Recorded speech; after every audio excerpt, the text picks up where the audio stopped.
Pronto, bom dia a todos do Facebook também, aqui no grupo da Igreja Batista Viva em Santa Maria. Hoje a nossa aula vai ser sobre a disciplina da solitude, é, ainda fazendo parte do livro do Richard Foster, né? Então nós estamos no que o Foster chama de segunda parte do livro, que são as chamadas disciplinas exteriores. Domingo retrasado, o pastor falou sobre a disciplina da simplicidade. Era para ter dado essa aula semana passada, só que eu tive uma crise de sinusite muito forte, passa pela de semana muito ruim em casa. Foi difícil, viu? Mas meti remédio em cima e graças a Deus que melhorou. Então hoje a gente vai falar sobre a disciplina da solitude. Como eu disse, está na segunda parte do livro do Foster e caminhamos agora, após hoje e domingo que vem, já vamos para a última parte do livro, que serão as disciplinas associadas a essa questão de disciplina interior.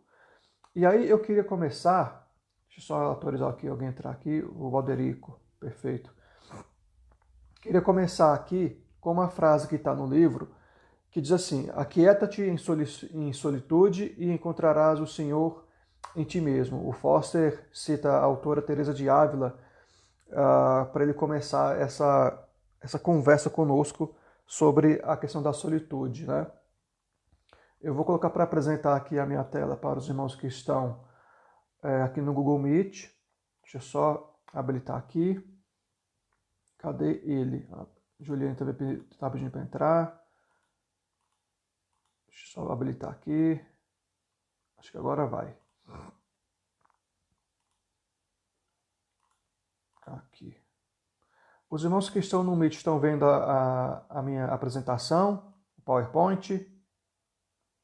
Dá um sinal aí para mim só para confirmar. Sim, ok. Eu vou colocar em modo de apresentação, que eu acho que fica melhor para os irmãos terem uma percepção melhor do slide. Só colocar aqui.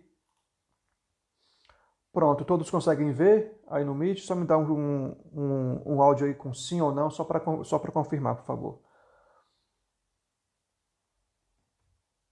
Beleza, perfeito. É porque quando eu coloco em modo de apresentação, para mim some a tela do Meet, eu fico vendo só o slide, tá? É por isso que a gente pergunta. Vamos lá. Um fator bem interessante aqui que Jesus coloca é que Jesus nos chama da solidão para a chamada solitude. Veja que o Foster ele faz uma distinção muito, muito grande, e isso é para o meio cristão, isso já vem já de séculos, né?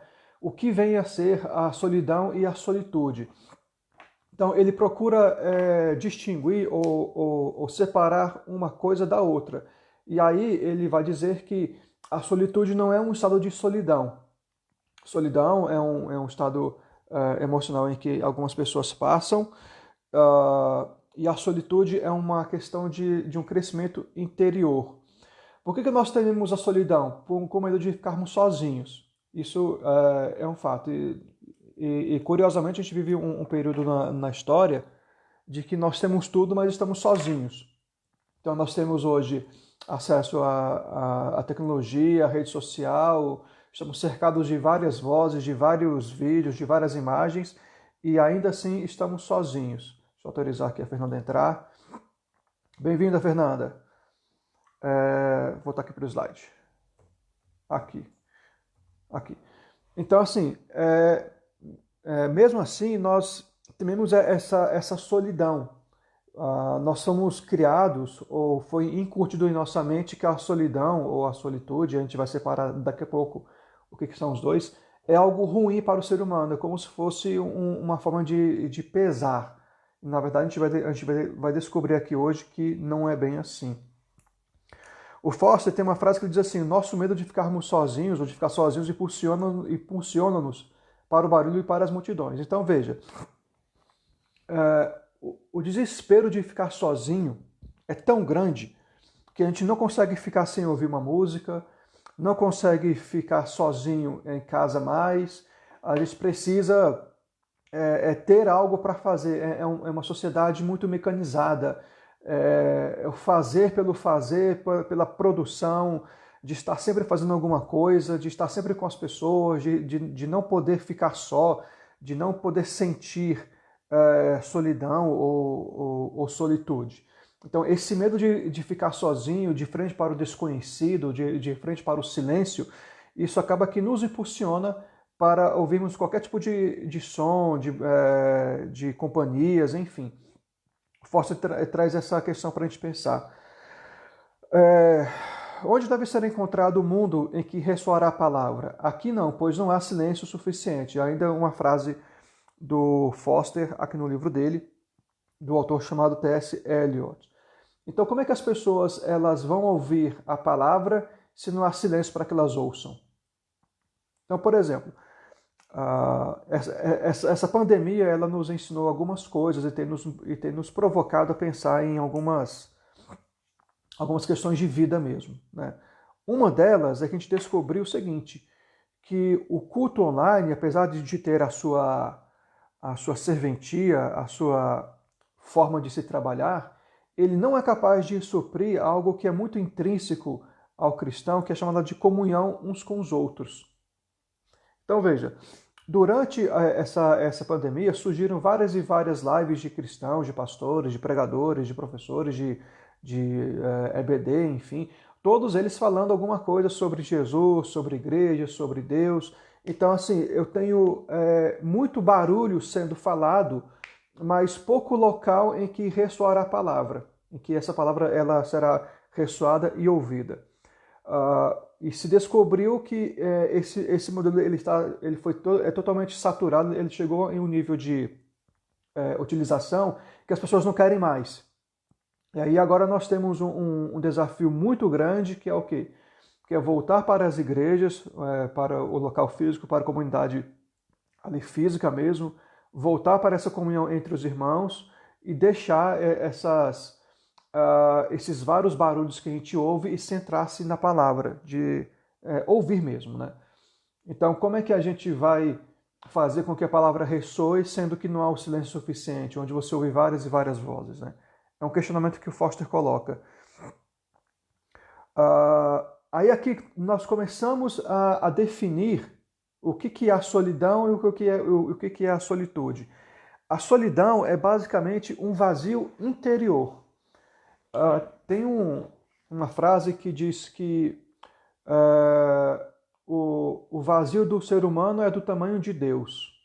Então, se eu tenho um vazio interior, não é porque eu tenha bens materiais, eu tenho uma amizade muito boa com outras pessoas. Não, o vazio que eu tenho, que eu sinto, ele é do tamanho de Deus, ele só é suprido por e com Deus, né? E aí ele vai começar a partir de agora a separar o que é a solidão, que tanto as pessoas sentem medo, da solitude, que é o que os cristãos devem buscar. Que a solitude é uma realização interior, é um estado de mente e de coração. Essa solitude para o Foster, ela vem ou ela traz consigo a ideia de que eu preciso silenciar as vozes que eu estou ouvindo no meu coração, na minha alma, na minha mente, silenciar essas várias preocupações que eu tenho diuturnamente e ouvir apenas a voz de Deus. Permitir aqui o Mateus entrar. Voltar aqui. Pronto. Então ele vai dizer que, embora a solitude pareça algo pesaroso ou problemático para o cristão, isso é um estado de mente e de coração. Eu posso estar no meio de várias pessoas e ter solitude na alma. Ou eu posso ser um monge, um eremita e não ter solitude. Eu tenho apenas solidão, eu tenho apenas um vazio interior. E o mais interessante aqui, segundo Foster, e aí ele vai colocar vários textos, eu não vou ler porque são muitos, depois os irmãos podem ler no livro depois, é que Jesus sempre buscava um lugar solitário na sua vida prática.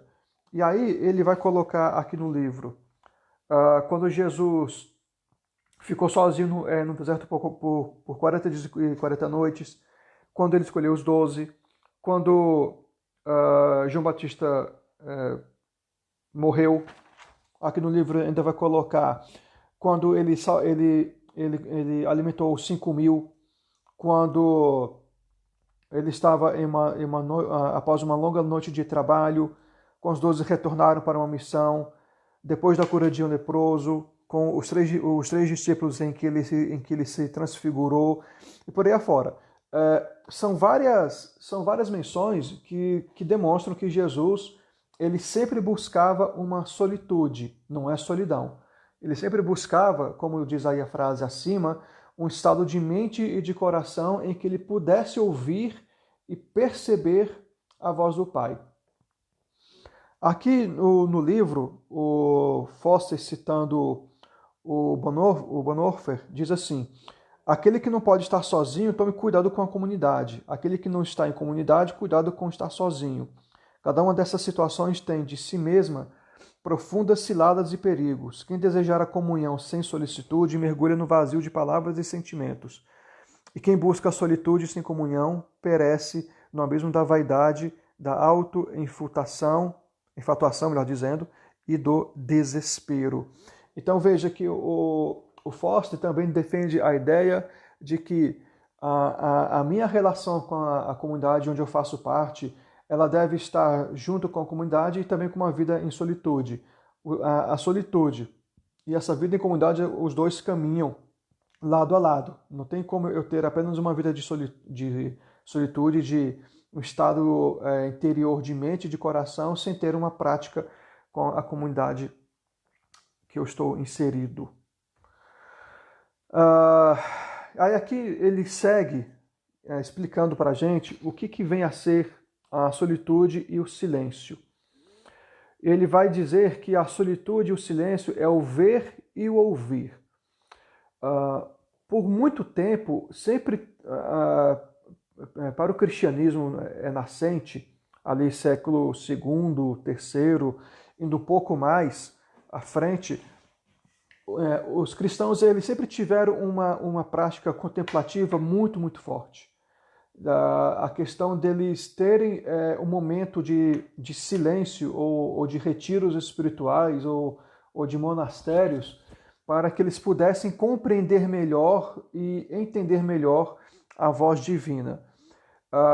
Tirando os vários problemas que houve durante a história da igreja com relação aos mosteiros, enfim, a parte interessante é que com esse silêncio que eles tinham em ficar em mosteiros, eles conseguiam compreender melhor a voz divina e a ação de Deus na alma do homem.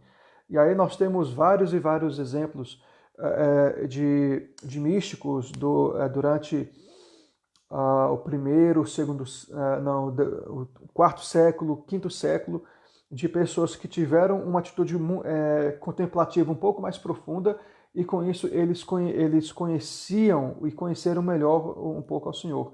Em alguns casos, essa contemplação era tão profunda que eles chegavam a ouvir literalmente a voz audível de Deus falando com eles, né? Então, para que eu possa ter solicitude, eu devo parar, ter silêncio para ver e ouvir. E aí a dificuldade que nós temos hoje em dia é como é que eu faço para ter silêncio em uma sociedade totalmente corrida, cheia de informações, cheia de velocidades. Como é que eu paro para que eu possa ouvir e ver a Deus? Sendo que Deus trabalha muito mais no silêncio do que nas vozes, né? Vamos aqui um pouco mais à frente. Esse silêncio aqui, que aí o Foster trabalha com essa ideia de que o silêncio e a solitude caminham muito juntos, né? Esse silêncio envolve um ato de ouvir. E ouvir a quem? A minha voz? Não, não é a minha voz. Mas é tentar ter uma percepção de que Deus está falando comigo por meio do tempo, por meio dos pássaros, por meio de uma música, por meio das situações, por meio do silêncio. E aí ele vai dizer que eu consigo ter solicitude, um crescimento interior, quando eu passo a ter silêncio interior também E aí silêncio não entra em um mantra, como algumas religiões orientais, não é do tipo esvaziar a mente pura e simplesmente assim, mas é procurar ter silêncio interior, deixando essas coisas que nos trazem preocupações de lado para tentar ouvir a voz do Senhor. E aí, uma coisa que eu achei bem interessante no livro que ele coloca é que o controle em falar é a chave do silêncio. O problema é que a gente quer falar muito e para que eu possa ouvir ao Senhor ou ouvir as suas percepções para mim, eu devo ficar calado. Então, quanto menos a gente fala, mais a gente ouve a voz de Deus ou tem uma melhor percepção. É muito corrente entre vários cristãos aquele versículo que é melhor você ficar em silêncio do que você falar alguma coisa. E isso é uma verdade. Se a gente soubesse o quanto que o silêncio, e aí a questão de falar menos e ouvir mais, é benéfico e evitaria muitos problemas, nós não teríamos tantos problemas como nós temos hoje em dia, tanto na igreja como fora. Porque todos querem ser ouvidos, todos querem falar, mas ninguém quer ouvir. Né? Todo mundo quer ter a sua voz ressoada, todo mundo quer ter a sua voz ouvida, mas poucos querem se dar ao trabalho de ficar em silêncio, ou falando em português bem claro, de fechar a boca, né? De calar a boca e ouvir. E aí, conforme eu vou controlando essa questão de falar, esse controle em falar, eu consigo ter um coração um pouco mais atento à voz de Deus. Por quê? Porque ele vai se manifestar em situações corriqueiras ou simples, ou, na maioria dos casos, para nós imperceptíveis ou sem valor. Algo que me chama muita atenção nessa forma como que Deus trabalha e essa solicitude toda foi quando Elias enfrenta os profetas de Baal. Tem toda aquela cena que a gente já conhece, enfrentando os profetas e desce água e depois vem o fogo e consome a água, aquela coisa toda. É uma cena bem forte, né? E ele foge depois e vai para uma caverna. E aí ele busca o Senhor, tentando que Deus se manifestasse para ele. E aí a cena é trágica, né? É bem complexa, porque vem o terremoto e Deus não está no terremoto. Vem um fogo abrasador e Deus não está no fogo abrasador. Acontecem várias situações físicas ali em que Deus não se manifesta. E talvez Elias pensou, então cadê Deus? E aí como é que ele vai se manifestar? Com uma brisa suave, o encobre e diz, Elias, por que estás aqui? Né? Então, quando Elias para ouvir realmente o que Deus quer falar, Deus se manifesta. Então, é necessário que nós tenhamos um coração atento à voz de Deus. Em algumas situações, ele vai agir de uma forma complexa e trágica mesmo. Sei lá, vai acontecer alguma coisa muito, muito forte, muito, muito poderosa. Mas, via de regra, ou em algumas situações, ele vai falar conosco através de um pássaro, através da natureza, não tendo Deus como uma forma panteísta, né? Mas usando a sua criação para falar conosco, através de uma música. Então é necessário que esse silêncio e essa solitude, elas produzam um coração atento à voz de Deus. Vamos abrir aí, quem tiver com a Bíblia, pode abrir, por favor, em Provérbios 25, 11, que diz assim, que a pessoa disciplinada é a que pode fazer o que precisa ser feito quando precisa ser feito. Então, essa disciplina que ele coloca aqui, e aí o Foster usa a imagem de um jogo de basquete, é que eu só faço aquilo, o que precisa ser feito quando precisa ser feito, nem antes e nem depois. Ele coloca assim, do mesmo modo que uma pessoa que está sob disciplina do silêncio é a que pode dizer o que necessita ser dito no momento em que precisa ser dito. Aí ele vai usar o versículo que nós temos aí, né? Como maçãs de ouro em salvas de prata, assim a palavra dita a seu tempo, em Provérbios 25, 11. Se ficamos calados quando deveríamos falar, não estamos vivendo na disciplina do silêncio. Se falamos quando deveríamos estar calados, novamente erramos o alvo. Então, ele defende a ideia de que eu só devo falar quando é necessário e quando for necessário. Nem antes e nem depois. Insisto, um dos maiores problemas que nós temos hoje em dia, e aí isso abarca várias áreas, é que nós falamos demais e ouvimos menos. Nós não paramos para refletir aquilo que vamos falar ou como vamos falar, né? Vamos aqui um pouco mais adiante. O Foster ainda coloca um outro tópico no livro, que é o chamado sacrifício de tolos. E aí ele traz um versículo em Eclesiastes 5, 1 e 2, na versão transformadora que eu li ontem, que diz assim: quando você entrar na casa de Deus, tome cuidado com o que faz e ouça com atenção. Age mal quem apresenta ofertas a Deus sem pensar. Não se precipite em fazer promessas, nem em apresentar suas questões a Deus. Afinal, Deus está nos céus e você na terra. Portanto, fale pouco. E aí, é interessante, porque quando a gente vai orar, a gente ora e parece uma metralhadora de pedidos de oração ou de convocações a Deus ou de exigências, né? Ou de determinações para que Deus possa fazer. A gente não consegue parar para ficar quieto em silêncio. Já percebeu aquelas orações que a gente faz, que apenas pede,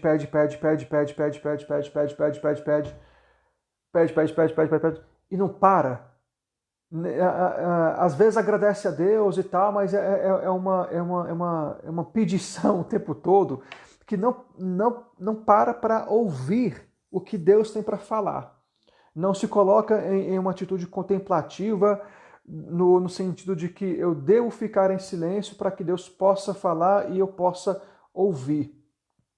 O Foster defende a ideia de que muitos não buscam o silêncio ou a solitude, porque o silêncio traz o sentimento de total desamparo. Então nós buscamos muito a questão de falar, né? Porque se nós estamos em silêncio, igual aqui, nos primeiros 5 segundos é tranquilo, mas conforme o tempo vai passando, a pessoa ela começa a ficar em total desespero porque ela se sente desamparada, porque é com a palavra que a gente consegue manipular as coisas ao nosso lado, é com a palavra que a gente consegue ser ouvido, é com a palavra que a gente consegue ser entendido, é com a palavra que a gente consegue contra-argumentar. Já percebeu quando a gente tem algum problema de garganta e que a gente precisa falar e não consegue? Como é que a gente fica? A gente não entra em desespero total? Eu já tive algumas crises de garganta quando era mais novo, em que eu perdi a voz literalmente. Eu fiquei sem falar algumas horas porque foi muito grave. E aí vinha aquele desespero de tentar falar para minha mãe o que eu estava sentindo e não conseguia e tal, aquela coisa toda. É por isso que nós odiamos o silêncio. Porque o silêncio ele traz um sentimento de total desamparo. Só que esse sentimento de desamparo ele tem a sua vantagem, que ele nos conduz a uma confiança totalmente em Deus. Embora eu não consiga falar, embora eu fique em silêncio, o meu sentimento interior deveria ser o seguinte: estou em silêncio, não estou desamparado, mas a minha confiança está totalmente em Deus, em que Ele ainda vai falar comigo. Então a nossa tendência é que a gente enxergue o silêncio como algo que traz um certo desamparo. Quando, na verdade, quando eu estou em silêncio diante de Deus, é que eu estou manifestando a minha confiança com Ele. Como ele vai dizer aqui, o silêncio está intimamente relacionado com a confiança que nós depositamos em Deus. Então, de nada adianta nós irmos até o Senhor com uma lista, né, de pedidos de orações ou de necessidades, até mesmo justas até, né? Mas se não ficar em silêncio, como é que eu vou conseguir ouvir a sua voz ou perceber a sua presença conosco? E aí ele coloca que esse ato de entrar em um culto, seja ele qual for, tá? Ou até mesmo em casa, e ficar falando sem pensar direito no que está falando, falando muito, é puramente um sacrifício de tolo. Porque Deus quer que nós ouçamos mais e falemos menos, o que é uma dificuldade para nós, devido a estamos inseridos em um mundo totalmente conectado, digamos assim, né? Vamos seguir aqui um pouco mais à frente. Vamos caminhar mais aqui. O Foster traz uma coisa bem interessante, que é um livro que existe, do autor chamado São João da Cruz, que era um místico cristão, bem conhecido, chamado A Noite Escura da Alma. E aí, o João da Cruz, que era um místico do século VI, parece, não estou lembrado bem em que período que ele viveu, mas que ele deixou esse legado para nós. O João da Cruz, ele vai dizer que essa noite escura da alma são situações em que acontecem conosco, em que, via de regra, Deus nos conduz a essas situações para que nós tenhamos uma percepção de quem é Deus em nossas vidas. Então, essa noite escura da alma pode ser, por exemplo, um estado momentâneo de depressão, por exemplo. Pode ser uma tristeza, pode ser a perda de um parente querido. Por exemplo, eu ainda estou enfrentando essa noite escura da alma com a morte da minha mãe. Já tem 2 anos já, e parece que foi ontem. E é uma situação muito complexa, porque eu estava com ela durante todo o seu rebaixamento físico e mental, né? Eu estava com ela desde quando ela começou a ter alguns problemas de saúde e foi descendo, esses problemas foram se agravando, foram piorando até que ela faleceu. Já tem 2 anos que eu estou nessa, digamos, eles chamam aqui de noite escura da alma, e isso tem me levado a refletir algumas situações da vida. A Silvana dizia, quando a mãe dela faleceu, já tem quase 10 anos isso, de que depois que a gente perde a nossa mãe, parece que todo o resto não importa mais. Tá? Parece que aquilo que você dava mais importância, você não dá mais importância, aquilo que você tinha mais apreço, você não tem mais, porque a percepção que a gente tem é que a gente perdeu todo algo de valor, né? E aí eu ficava sem entender isso, mas como é que isso acontece, né? E eu tenho percebido isso esses últimos anos. Eu não tenho mais aquela preocupação com aquilo que para mim era importante, eu não tenho mais. Então eu estou vivendo com aquilo que para mim hoje é mais importante, né? Não era aquela coisa, isso é mais importante do que tudo. Não, hoje não é mais.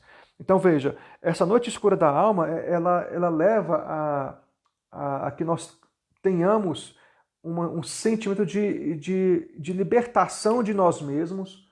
A ideia dele é essa solitude da alma, essa noite escura da alma. O propósito dela é que nós nos despojamos de tudo aquilo que nós conhecemos, somos, ouvimos, vemos e nossa influência. Como ele vai dizer, nessa noite escura da alma, só fica a pessoa e Deus. E aí é aqui onde Deus começa a trabalhar essas dores que nós temos, para que nós tenhamos unicamente dependência dele e confiança nele. E aí ele vai dizer que essa noite escura, essa solitude, né, que ela vem junto com essa noite escura da alma, ela serve para despojar dessa excessiva vida emocional que nós temos. Veja, nos últimos acho que 20 anos, mais ou menos, ou até menos do que isso, nós fomos inculcados ou fomos ensinados de que isso inclusive para o meio cristão, tá? De que nós não podemos sofrer, nós não podemos ter dificuldades, nós não podemos ter tristezas, nós não podemos ter angústias, nós não podemos ter depressões, tanto aquela oscilatória, né, que acontece de acordo com algumas situações da vida, ou aquela depressão que ela é muito mais física, orgânica, do que é muito mais emocional. Nós fomos ensinados de que isso não pode acontecer conosco, porque senão é uma percepção de que Deus não está conosco, ou de que nós estamos com algum tipo de pecado oculto. Então, confessa o pecado e deixa para que você seja feliz. Só que isso, na visão aqui do Foster, é um sentimentalismo muito superficial e barato. Porque, veja, ser cristão não é uma garantia ou uma chancela de que nós não iremos ter dificuldades alguma. É muito mais uma certeza de problemas que nós iremos enfrentar, sejam eles quais forem, e ainda assim permanecer firmes, permanecer fiéis, embora as circunstâncias digam totalmente ao contrário. Então, essa noite escura da alma, como ele chama, ele serve justamente para isso, para que nós nos despojemos dessa vida unicamente emocionalista, baseada muito mais em sentimentos humanos e carnais, do que confiar apenas em Deus. E aí, ele nos leva a uma tranquilidade, a calma, para operar a transformação interior. E o propósito dessa solitude, né? Essa noite escura da alma, é justamente isso. É nos levar a uma tranquilidade, a uma transformação interior. É para isso que ela serve. Não é para destruir-nos, não é para mostrar que Deus não nos ouve. Não, não é isso. O propósito dele é uma transformação interior. E aí ainda coloca uma frase que é: acalme-se e espere Deus falar, não entre em desespero. Então veja, cada pessoa, ela está, digamos assim, eu vou usar o termo predestinado para a gente entender melhor. E eu sei que esse termo ele tem várias outras implicações, mas eu quero trazer apenas uma percepção aqui. Cada pessoa está predestinada a ter algum tipo de dificuldades para que Deus seja glorificado mesmo. Então, algumas pessoas irão sofrer mais e outras menos, outras irão enfrentar situações caóticas, outras não irão enfrentar essas situações, ou até mesmo podem até enfrentar, mas elas conseguem passar por isso de uma forma um pouco mais tranquila, mais confiante. Então, para cada tipo de pessoa, Deus tem a sua forma muito particular de trabalhar com ela. Então, em algumas pessoas, elas vão enfrentar tudo isso e algumas entrarão em desespero e desistirão de tudo. Outras irão se acalmar, irão esperar, irão ter uma confiança maior em Deus. Então, veja, essa noite escura, ela tem justamente esse propósito mesmo, de acalmar a nossa alma e de trazer uma transformação interior. E aí, o que o Forster diz: acalme-se e espere Deus agir. Aqui ele diz assim: o amoroso Deus nos atrai para uma escura noite da alma. Muitas vezes somos tentados a culpar todo mundo e todas as coisas por nosso entorpecimento interior e procuramos livrar-nos dela. Então nós colocamos a culpa do que acontece conosco nos outros, né? A gente terceiriza a culpa, a gente nunca assume para nós a nossa responsabilidade. É mais fácil eu colocar a culpa em um outro do que dizer: não, realmente a culpa é minha, eu que errei, eu que falhei, eu que tomei a decisão errada, eu que comprei sem pensar, não foi o cão, não foi o diabo, não foi ninguém, não, fui eu mesmo. Alguns tentam terceirizar essa culpa colocando outros fatores. É o diabo que está me tentando, é porque eu não aguento, enfim. Quando, na verdade, eu deveria unicamente me lançar nos braços de Deus e dizer: olha, eu não entendo o que está acontecendo, mas eu sei que tu estás comigo. E aí esperar. né? Ele diz, acalme-se e espere. Vamos seguir aqui um pouco mais à frente. Dita essas palavras, vocês podem estar se perguntando, tá, mas e daí? Né? Como diz no estudo bíblico indutivo. E daí? O que isso tem a ver? O que eu posso fazer para que eu tenha solitude, né? Ou para que eu aprenda a ter isso? E aí o Forster coloca aqui algumas coisas, já caminhando aqui já para o fim. Por todo o livro, ele vai dizer o seguinte, que essas disciplinas espirituais não é apenas algo teórico, é algo para que seja feito e que precisa ser feito. Então, a solitude espiritual, ela é algo que ela é produzida mesmo. Ela é feita. Então, é algo que eu preciso fazer. Então, como é que eu posso aprender a ter solitude na alma? Como é que eu posso aprender isso? Como é que eu posso perceber essas coisas, né? Ele vai dizer o seguinte, aproveitar as pequenas solitudes do dia. Por exemplo, quando a pessoa geralmente acorda, lógico, né, aí depende muito a pessoa e também todo o seu contexto ali de família, de casa, de local, enfim. Mas geralmente quando as pessoas acordam, elas acordam e ficam na cama pensando sobre a vida, sim ou não, né? Sim, com certeza. Algumas, quando acordam, elas ainda permanecem deitadas e pensando, cara, o que eu vou fazer hoje?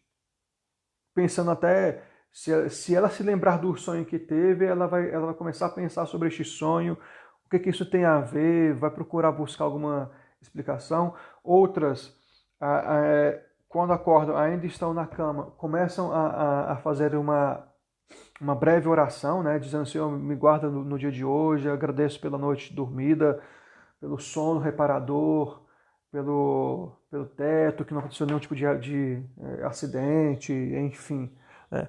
E aí o Foster vai dizer que a gente pode aproveitar essas pequenas solitudes, né? Que é esse ato de acordar um pouco mais cedo, ou acordar e ficar na cama pensando, de tentar introjetar um silêncio interior e ouvir a voz de Deus falando. Então, isso é um pequeno ato, é uma pequena circunstância de que isso pode virar um hábito e ser um hábito. Um outro fato que ele coloca é, por exemplo, a questão quando for fazer uma refeição, por exemplo, sei lá, a pessoa acordou e tá tomando uma xícara de café, e aí, lógico, depende da casa e o local. Ela tem uma visão para um cerrado, para as montanhas, ou para um vale, ou para árvores e tal. Então, enquanto ela toma ali um café, ela fica pensando sobre a vida, refletindo como que Deus é bom, buscando ouvir a voz dele, ter uma percepção um pouco mais sensível para isso. Uma outra coisa que ele coloca ainda em pequenas solitudes também é durante o trânsito, de preferência com o som desligado mesmo, sem ouvir música, sem ouvir rádio, sem ouvir nada, e ficar ali pensando em como que Deus pode trabalhar, o que Deus quer transmitir para nós ali naqueles poucos momentos ali durante o trânsito. Enfim, ele disse que essas pequenas coisinhas, a pessoa observar o sol nascendo ou o sol se pondo, observar os céus, tanto durante o dia ou quanto durante a noite, né, isso produz em nós um espírito, e aí é uma questão contínua, de uma solitude, de total entrega, de compreensão do que Deus pode, vai e fala conosco. Né? Então, ele diz que nós devemos aproveitar essas pequenas solitudes da vida, essas coisas mais, digamos, corriqueiras. Talvez a gente não perceba muito isso porque nós fomos acostumados a apenas encontrar Deus no terremoto, ou no fogo, ou nas várias manifestações poderosas de Deus. E não conseguimos encontrá-lo em questões simples da vida. Só o ato de estar respirando, o ato de estar vivendo, já é uma bênção, né? já é uma graça. Uma outra coisa que ele coloca é, se possível for, criar um lugar tranquilo para silêncio e solitude. E aí ele usa aqui a cena da pessoa que ela está fazendo uma casa e ela faz o projeto dessa casa, aí imagina lá como os irmãos à obra, né, a suíte master, a cozinha em conceito aberto, aquela coisa toda, né, uma sala de jantar próxima à ilha e tal. E aí ele diz o seguinte: se você já está fazendo uma casa, por que você não constrói dentro dessa casa um local, um quartinho pequeno, para que você fique ali em silêncio e sozinho? Né? Aí ele vai dizer: já que está fazendo, por que não faz também esse pequeno cômodo ali? Eu acho que é o filme O Quarto de Guerra, não estou lembrado bem, que mostra a cena de uma senhora que ela tinha um quartinho próximo ao quarto dela, acho que era um closet que ela tinha, ou era um quartinho pequeno, não sei, em que ela orava ali muito. E até as pessoas, quando foram visitar a casa para comprar, quando entravam naquele quarto, percebiam que aquele quarto era diferente porque alguém orava ali. Então, assim, ele diz para nós criarmos um local tranquilo para silêncio e solitude, né? Uma coisa interessante nisso, e que me veio aqui à mente agora, é que quando nós alugamos a casa da minha mãe para, assim, para alugar mesmo, quando ela faleceu, até, ou melhor, foi até antes dela falecer, a gente alugou a casa para ela vir morar aqui no Gama, e aí a nossa inquilina, ela falou assim: Paulo, quando vocês forem vender essa casa, eu quero ela para mim. Porque aquele quarto ali atrás, eu percebo muita oração feita naquele quarto ali da sua mãe.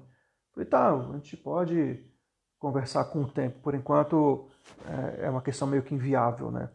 Então, assim, ela percebe, ou percebeu na ocasião, e hoje até hoje ela falou sobre isso, de que ela percebe que aquele quarto é um quarto de muita oração. Né? Então ele vai dizer que nós devemos criar um local tranquilo para silêncio e solitude.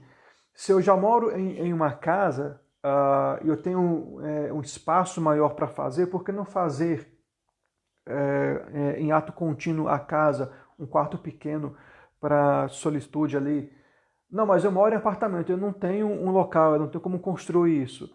E aí ele lança a ideia de que a pessoa pode ter uma poltrona específica para isso. E aí cria-se uma cultura na casa dizendo, olha, aquela poltrona ali, quando alguém estiver deitado nela ou sentado nela, ou com os olhos fechados, ninguém mexe com a pessoa. É um local que ela está sozinho ali em solitude, ou pensando sobre a vida, ou tentando ouvir a Deus.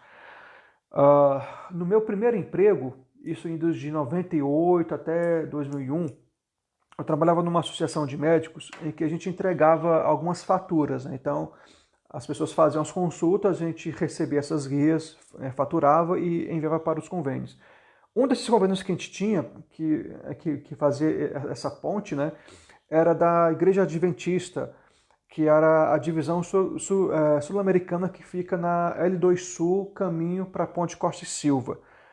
E aí, até hoje eu lembro disso, que foi muito marcante, que na ocasião, quando eu fui levar essa fatura, assim, sabe, é um lugar muito bonito, bem espaçoso, pessoal bem amistoso, e toda vez quando eu ia lá, sempre tinha, assim, próximo à sala, que era uma sala muito ampla, muito grande e tal, tinha uma salinha escrita assim, sala de oração, dentro da parte administrativa da igreja adventista, escrito assim, sala de oração. E aí, uma vez, eu fui lá entregar essa fatura e eu via que pessoas entravam e saíam dessa sala, porque estavam fazendo o quê? Estavam orando. Então, veja, a própria adventista, ela entende que esse silêncio e essa solitude, e ter um local tranquilo para isso é benéfico para a pessoa. Né? Então, assim, se eu posso criar, por que não fazê-lo? Né? Aqui em casa mesmo, quando a gente compra a casa já tem 10 anos, tinha um quintal aqui atrás muito grande, e eu sempre falava assim, nossa, eu queria tanto fazer ali atrás do escritório, que aí vai dar para eu ficar ali sozinho, estudando, pensando, refletindo e tal. E aí Deus me deu condições para que a gente fizesse isso, né? E aí aqui atrás eu tenho um escritório fechado. Quando fechou as portas aqui quase eu não ouço nada lá fora, só o carro da pamonha quando passa, ou aqueles motoqueiros mais loucos, né? Mas assim, é um local de tranquilidade, de silêncio. O Leone já veio aqui, a Solita também já veio aqui em casa e viram como que é, assim, é um local fora da casa mesmo, é um pouco distante, né? E que traz um certo silêncio aqui dentro, uma certa solitude, né? Uma outra coisa que ele coloca ainda como passo para a solitude, é que as palavras devem ser poucas, mas que digam muito, muito, melhor dizendo, né? Então veja, conforme eu falo menos, a ideia aqui é que eu consiga ouvir mais a Deus. E com isso eu não quero dizer que a gente não vá orar ou fazer as nossas petições. Não, não é isso.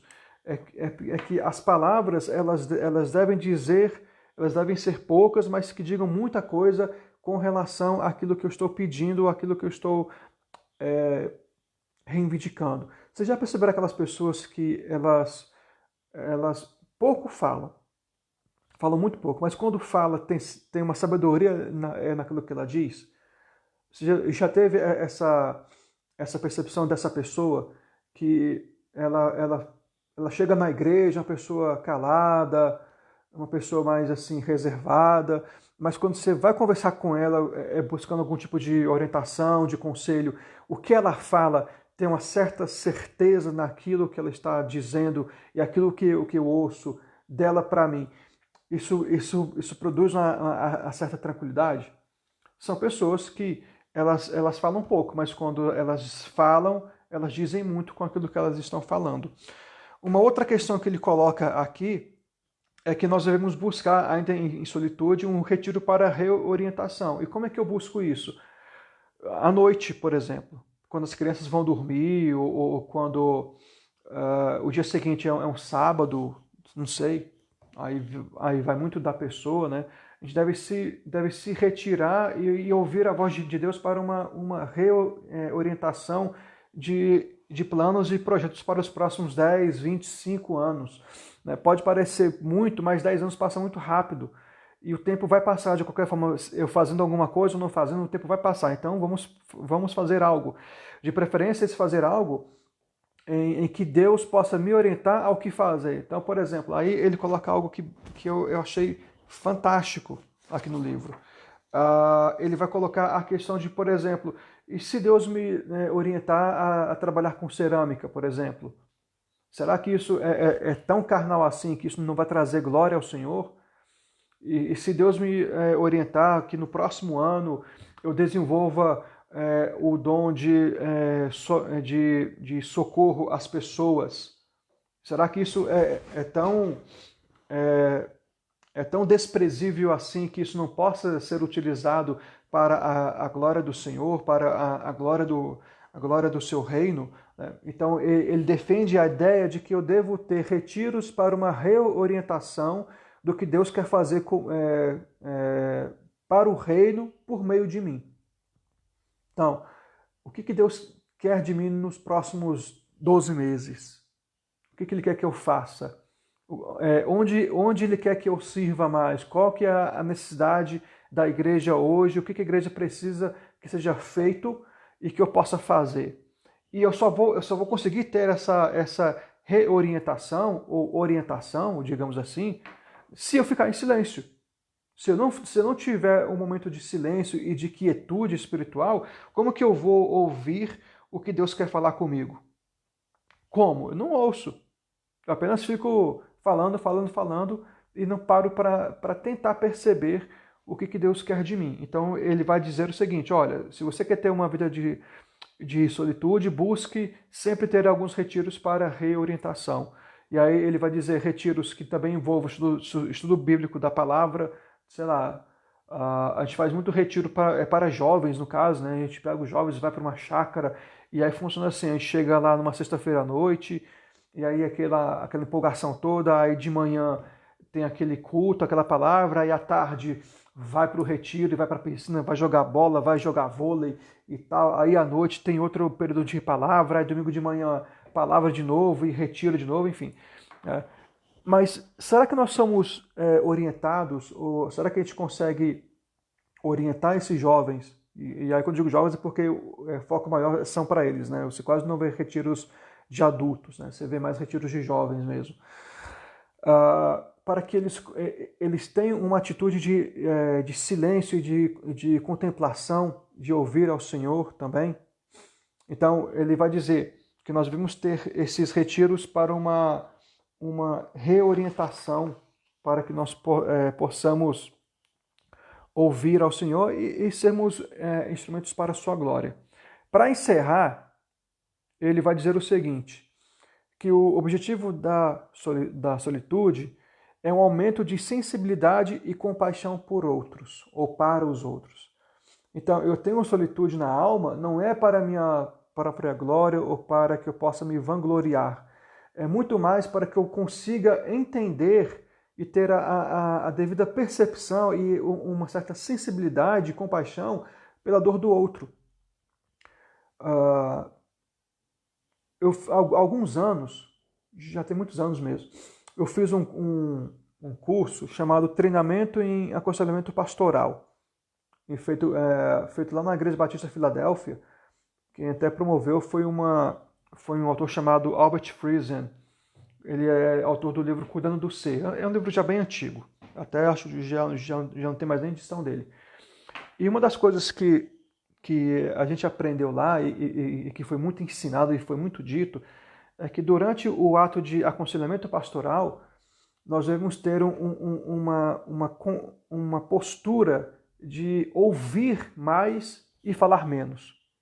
De perceber nas entrelinhas dessas palavras ditas pelo aconselhando, de perceber nuances que elas estão escondidas ali e que somente através da fala, dessa propulsão, né, em falar, esse conselheiro ele consiga ter essa sensibilidade e essa compaixão.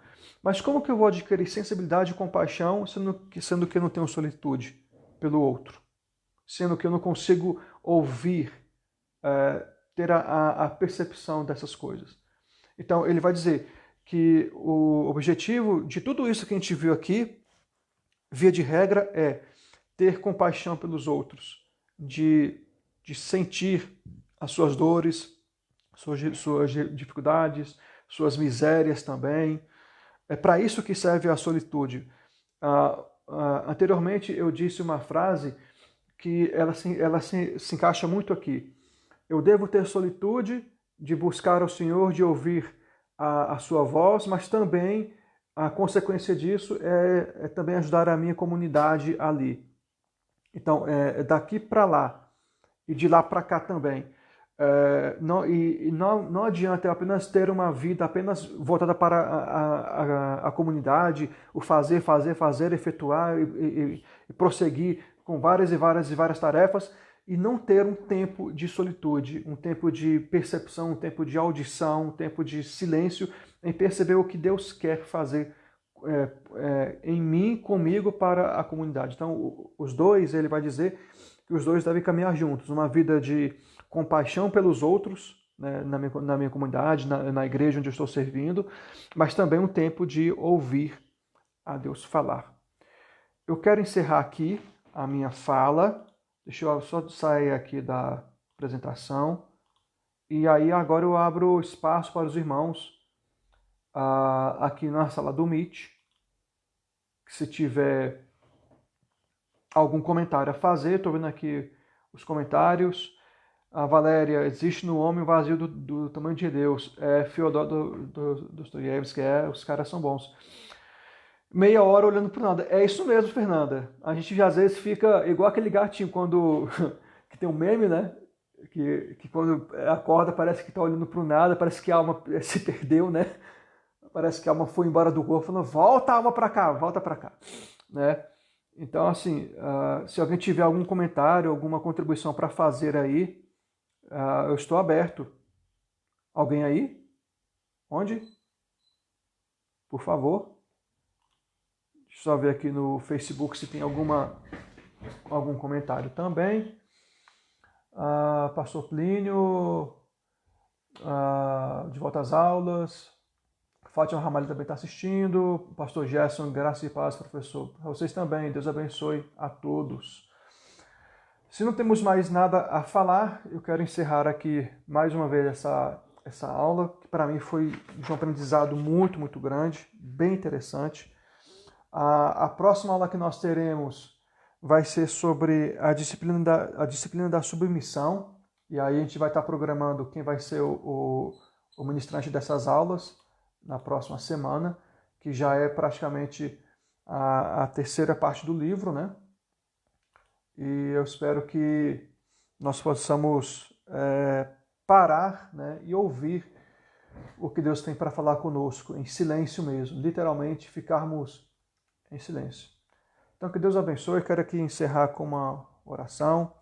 Pai, queremos te dar graças por este momento que passamos aqui na tua presença, aprendendo um pouco mais da sua palavra e de como nos encontrarmos contigo.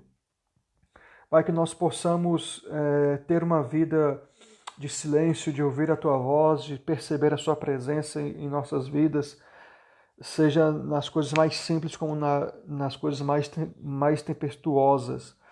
Dar-nos essa compreensão, quebra nossas certezas que nós temos, nossas convicções, que nós possamos ter unicamente a certeza e confiar em Ti. Usa-nos como um instrumento para a Tua igreja, para o Teu povo, para o Teu reino. Nos dá da Sua graça, nos alimenta, Pai. Nos dá força para que nós possamos compreender mais e mais a Tua palavra, em nome de Jesus. Amém. Irmãos, que Deus abençoe vocês. Qualquer coisa, tamo junto, tá? Um abraço, até mais.